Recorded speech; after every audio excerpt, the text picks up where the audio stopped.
Welcome to Kenton's videos. Enjoy the video. You'll begin by confirming essentials. You have a Google account and your device's browser or app is current.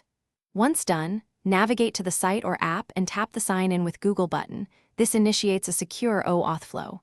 Make sure the browser allows pop-ups and third-party cookies so the consent window appears. You'll see an account chooser if you're signed into multiple accounts. Pick the one you want.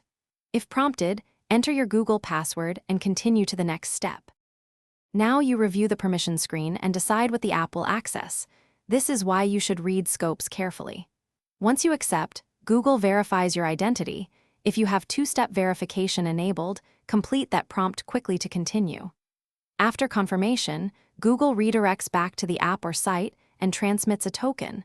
The service uses that token to create or link your account.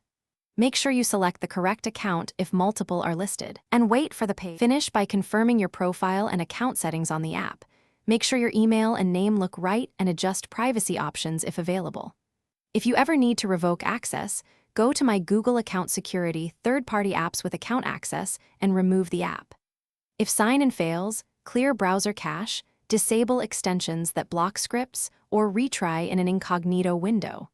If problems persist, check Google's status dashboard or try again later after updating your browser or app. Thanks for watching. Consider subscribing if we helped you.